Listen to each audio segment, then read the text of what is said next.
Banyak hal, termasuk Ibnu Syabil membuat huruf A sampai Z karena dia berpatokan dari lebah. Aku nggak bohong. Termasuk Kiai Hasyim, Kiai Dahlan, dia berpatokan sama lebah. Kenapa? Walaupun dua pemikiran, tetap ada satu pemikiran rumusan dasar. Begitu juga lebah, walaupun dia menciptakan telur ratu banyak, cikal bakal menghasilkan ratu-ratu baru. Saat dia menetas, telurnya akan dibunuh. Kenapa dibunuh? Tetap di dalam satu pemimpin, di dalam satu koloni atau satu bentuk tutorial hanya ada satu pemimpin. Makanya dia ada di dalam Quran sangat. Nanti teman-teman lah kalau udah pakai rasa nih lebah kok nggak sepele gitu maksudnya. Kedua, hama. Hamanya ini dari semut. Untuk di pemukiman apa untuk di perkotaan? Untuk di pemukiman atau untuk di hutan atau di perkebunan?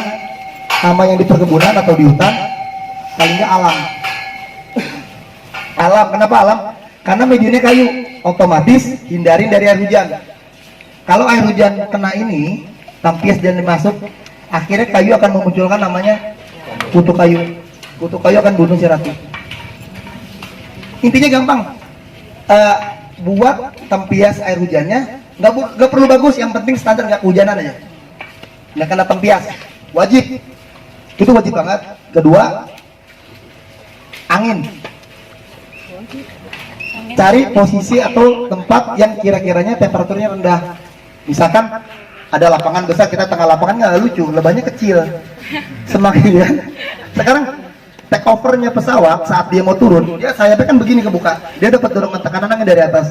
Hewan ini kecil, ada lapangan volume udara, tiba-tiba ditaruh tengah-tengah lapangan, dia kan nggak bisa berkembang, ya kan? Karena hal-hal kayak gini mungkin di pembudidaya lain gak dijelasin, tapi menurut saya hukum volume angin itu perlu jadi patokan.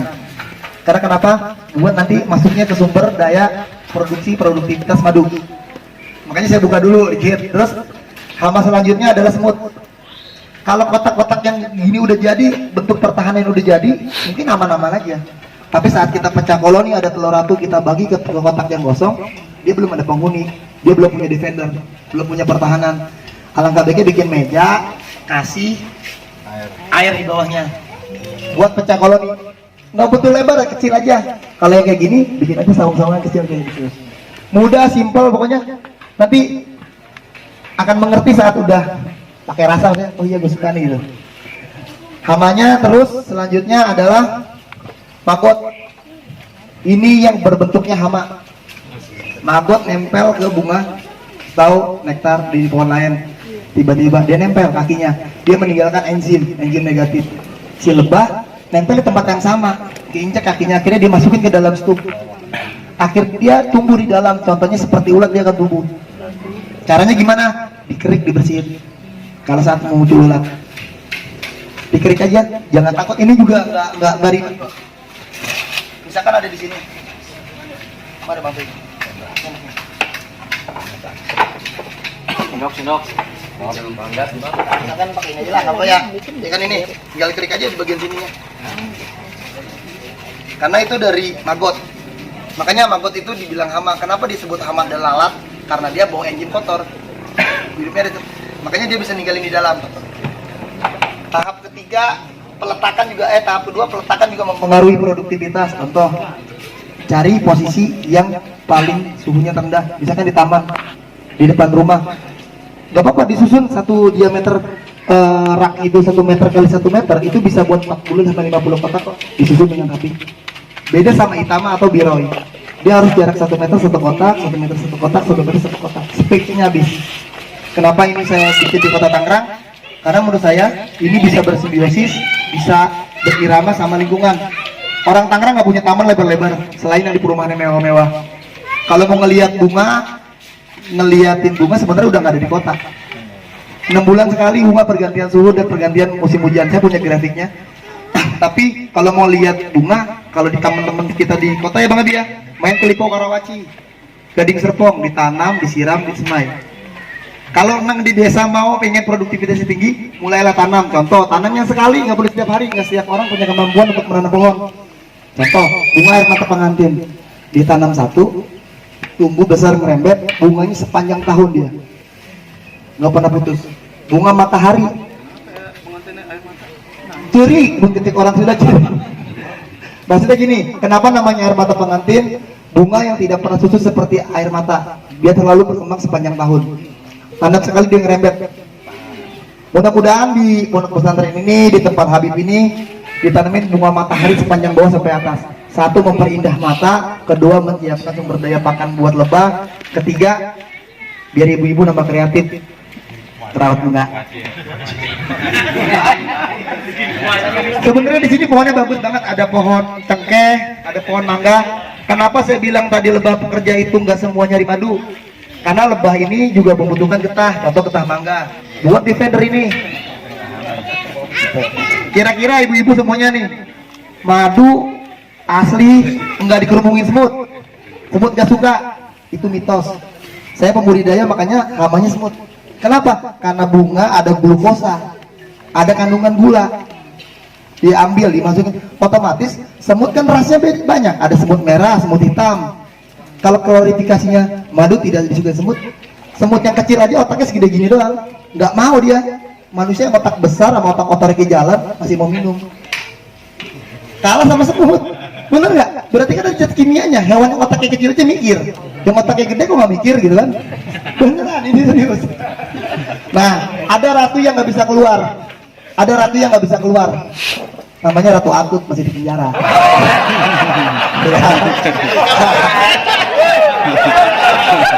Ya, ratu ini bisa keluar, bisa kita pindahin atau kita bisa pecah koloni, karena dia nggak ngambil duit negara atau duit Pemda. Makanya, nah, hama ada yang ditanya lagi nggak? Season 2 hama ini paling penting sebenarnya. Hama tadi di perkotaan, semut, hama. Cicak, contoh misalkan kayak di sini pemukiman, tempat taruh lebah jangan dikasih lampu. Lampu itu tempat ngumpulnya mobil-mobil legend. Ngumpul tapi jarang ngobrol. Serius. Tapi ini teman-teman di sini saya senang kenapa? Semuanya nggak main handphone, maksudnya nggak ada yang nelpon, berarti pasti pada punya anak. Serius, nggak bohongan. Serius. Kalau teman-teman nih, teman-teman ngumpul, nongkrong, main mobil legend, ngobrol enggak apa enggak? Nunduk. Kayaknya nyari duit cepetan. Nah, maksudnya gini, mobil legend saya nyebut mobil legend ada kenapa? Karena saat ada lampu, ada cicak. Kalau cicaknya cuma satu namanya simbiosis. Tapi kalau cicaknya ada 20 pagi datang, makan lebah 20, sorenya makan 20 namanya hama. Ya dong, dia kan pembunuhan massal. Makanya saat ada ratu yang korupsi dibunuh massal aja daripada orang mati semua, ya kan? Begitu juga lebah, lampunya dimatiin saat ada main mobil legend.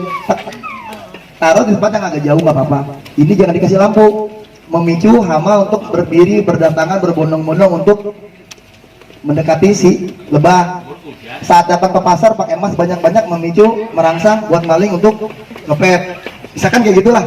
Intinya hama itu adalah menghilangkan beberapa ornamen di dalam lebah. Lebahnya dimakan secara massal. Kalau cuma 1-2 namanya simbiosis, nggak apa-apa. Kayak nyamuk makan darah kita, walaupun kita obat nyamuk kita tetap makan simbiosis. Tapi kalau massal ya badan kita bentul semua gitu kan. Nah, hamanya ada yang ditanya nggak selain itu? Capung nggak? Capung nggak? Karena lebah ini sebenarnya yang udah pecah, yang koloni gini kuat, semut pun tidak bisa masuk. Dalam artian, saya takut teman-teman saat saya bilang aman, ternyata pas pecah koloni melakukan tindakan sama perlakuan anak kecil sama orang dewasa. Gitu. Jangankan teman-teman semua, Nabi Nuh aja anaknya aja nggak patuh sama instruksi bapaknya kan. Begitu juga nih saya jabarin, tiba-tiba aman dari lebah, dari semut, tiba-tiba pecah koloni diperlakukan sama, ya gitu juga gitu maksudnya. Mendingan saya kasih tahu lebih dini, detektornya lebih dini, biar mengantisipasi saat melakukan bikin room lah, ibaratnya room laboratorium kecil, kasih air mangkok kakinya, tujuannya biar naik atau pakai oli kecil aja, hanya khusus untuk pecah koloni. Saya punya 10, sekarang saya punya 2.400 kotak. Saya serius nggak bohongan, saya punya 10. Pelan-pelan saya observasi 12 tahun yang lalu, saya bikin catatan kecil sebelum saya budidaya lebah. Sambil saya belajar ke Wonosari, di Bantul saya punya teman pembudidaya, saya belajar, saya sharing-sharingan, saya main ke Malang, saya sharing, ke Bali saya sharing. Sampai tahun 2013, saya ngajarin teman saya di PHK dari kantor, orang Pontianak. Akhirnya sampai di budidaya sampai berhasil, dia bingung pasarnya, saya bilang deketin kiai terdekat, ajak kerjasamanya sama pondok pesantrennya, bagi hasil sama mereka. Ternyata kiai terkenal di sana. Mereka muter madunya 400 botol per bulan. Otomatis lumayan bos tadi santrinya buat digobok makan. Bukan? Betul nggak? Simbiosis ekonomi kan adalah dalam menjalankan sesuatu secara bagi hasil dan sama-sama menguntungkan, tidak merugikan. Nah akhirnya saya punya keraguan saat ada lebah dijalankan sebagai bentuk letter marketing. Contohnya kelabe. Ada yang namanya, apalagi bang, MDC, ABC dan lain-lain, koperasi, bermata-mata koperasi apaan kali lah gitu. Nah, akhirnya lebah saya dieksploitasi, diperjualbelikan. Akhirnya saya buat. Latar belakang saya budidaya lebah. Akhirnya 400 kotak, saya beli punya warga. Saya lakukan dalam jangka waktu 8 bulan. Saya punya bibit 400 kotak, kotak dasar. Saya pecah dalam waktu 8 bulan, saya pecahin 1.300 kotak. Total saya 1.700. Saya pengen ya jualan yang jujur gitu. Kalau jadi pembudidaya, jualan budidaya, hasilin madu yang jujur. Jualan jujur apa adanya gitu. Kalian ini madu bukan asli. Madu saya bukan madu asli, madu saya madu murni hasil persan sendiri. Kalau asli, khawatir 70% madu murni, 30% masakan. Diaduk, komposisinya banyakan murni atau palsunya? Palsu. Banyakan aslinya kan murninya, 70% berarti asli dong. Kalau yang palsu itu madu SOS. Coca-Cola dicampur yang lain, diaduk-aduk, yang setahu terbahaya bikin sendiri lagi. Aduk jadi madu. Kadang-kadang kita berpikir, wah madu adukan dari gula, salah. Kemahalan. Coca-Cola 1 liter sama yang lain-lain. Jadi lain-lain namanya. Nah, oleh sebab itu dengan adanya teman-teman, mudah-mudahan budidaya lebah ini jadi lebah yang bisa dihasilkan madu murni. Jangan takut pasarnya. Telepon Mas Wira, salah satu dari sini juga Mas Wira sama istri, tiba-tiba banyak madunya, nggak bisa kejual, nggak punya pasar. Telepon kelompok budidaya Trigona Tangerang, kita tampung. Karena ini adalah keluarga saya juga. Saat ini belajar bisa lebih dari apapun, pokoknya saya bisa beli semuanya madunya. Berapa? Nanti madunya belum punya, udah nanya harganya. Ya kan? Kadang-kadang orang Indonesia pengen instan. Nah, dulu SP itu saya punya catatan yang Trigona SP saya punya di rumah, punya kakek saya. Warnanya albino putih. Ini sengan di rumah, digantung-gantung di kampung. Umurnya bisa 6 tahun atau 7 tahun. Ya, saya nggak bohongan. Nggak tahu punya ada apanya, saya nggak tahu. Pokoknya saya punya 4 kotak, yang 1 kotak umurnya 6 tahunan, yang 1 kotak umur 4 tahunan. Tapi setelah saya budidaya sendiri, dulu kan peternak, cuma ngambil madunya, saya nggak pahamin dalamnya. Ternyata jenis ini saya kawin jilang, saya mengantisipasi. Umurnya ternyata cuma sampai 2 tahun, sampai 2 tahun setengah atau 3 tahun paling lama. Itu ratunya? Ratu. Saat ratu itu mati, berarti tidak ada yang produksi. Pekerja otomatis, konsep budidaya lebah seperti tukang bangunan. Punya luas tanah diameter 60 meter persegi, yang ngerjain 40 orang. Seminggu juga jadi di rumah. Yang kerjain cuma 3 orang, 3 bulan baru jadi, 4 bulan bisa jadi. Begitu juga lebah, semakin koloni umurnya lebih lama, pekerjaannya makin banyak, otomatis madunya makin banyak, tapi nggak cukup. Resinnya, makannya ada nggak? Ntar yang ada kayak kelingking, gini-gini. Dalam artian nggak gemuk-gemuk pekerjaannya karena makanannya nggak ada. Jadi bicara budidaya lebah, konsepnya beda sama bikin mesin. Kalau mesin bisa dihitung, wah gue pengen hitung profit, bikin toilet umum. Bener. 1 masuk 2.000, kali berapa kali banyak masuk. Bener nggak Pak? Kalau bicaranya, teorinya langsung ingin profit. Budidaya lebah adalah bicaranya aset. Kenapa? Saat kita bisa pecah koloni, 1 kotak ini bisa ngasilin 15 telur ratu, bisa 20 telur ratu, bisa 30 telur ratu, bisa 4, bisa 3, bisa 2, bisa nggak ada. Pemecahan itu di usia telur saat putih. Nanti saya contohin saat pecah ke koloni level 3 ya. Nanti saat pemecahan pecah koloni saya contohin di level ketiga, maksudnya masih 2 hama. Kenapa saya jabarkan begitu? Bahwa lebah ini bisa dipecah koloni. Syarat mutlaknya adalah menakdirkan, menciptakan, menstrategikan buat menghasilkan ciratu, memunculkan telur ratu. Apa? Contohnya daya pakan. Tanam jagung karena dia menghasilkan dipolen. Oh, jagung. Dipolen itu makanan ratu. Dan dalam suku Maya, edisi zaman suku Maya pernah melakukan raja suku Maya saat dia terluka sakit seperti tipes, dia melakukan makan itu setiap hari. Silakan baca di buku-bukunya, teman infoin aja buat tambahan. Dan itu bisa dihasilkan dari pohon randu, pohon jagung, pohon-pohon yang menghasilkan karbohidrat. Yang spesifik itu yang gampang dah, yang bisa dimakan sama badan, misalkan beras kan, misalkan ada resin gitu. Randu bisa menghasilkan bipolen. Gandum bisa. Saat kita menciptakan makanan itu tersedia sumber lumbungnya, dia akan menciptakan telur ratu. Dan ingat, ratu tua, umur yang sudah cukup, bisa menghasilkan telur ratu. Tapi kalau ratu muda hanya telur pekerja. Ya. Iya. Tapi kalau kita menciptakan sumber dari pakannya, kan ada anak muda, tua belum waktunya, karbitan. Bisa, karena sumber pakannya. Karena kenapa makannya? Sasa ya. Begitu juga lebah, sama, aku nggak bohong, sama. Kenapa saat bicara lebah, jangan bicaranya nih sunatullah bahwa hewan yang ada dalam Quran. Aku nggak bohong, saat aku tadinya nggak pernah berpikir ini. Salah satu ketua pembudidaya Trigona Takarar namanya Pak Diki, tentara, 8 tahun gak punya anak. Alhamdulillah sekarang udah 5 bulan. Aku nggak bohong, konsepnya program kenal kita 5 bulan yang lalu. Akhirnya kita musyawarah, dia kita jadi ketua. Kalau kita dari anggota tentara. Yang nggak punya anak, kenapa aku bilang punya anak? Karena kandungan madu di dalam sini dahsyat. Contoh penyakit diabetes, di madu lain tidak melebihi kandungan glukosanya dan tidak boleh dikonsumsi bagi penyakit diabetes. Siapa bilang madu bisa dikonsumsi bagi penyakit diabetes? Madu lain ya, madu manis. Tapi madu Trigona kecil kandungan glukosa. Ibu-ibu, bapak cek aja di googling, aku saya bohong. Satu-satunya yang bisa dikonsumsi bagi penyakit diabetes. Makanya saat teman-teman, saya suka bagi-bagi dulu madunya. Saya di sini nggak kebagian. Saya nggak mau bagi karena kenapa? Saya udah 1.800 botol, saya bagi-bagi. Saya bagi ilmunya aja, kan?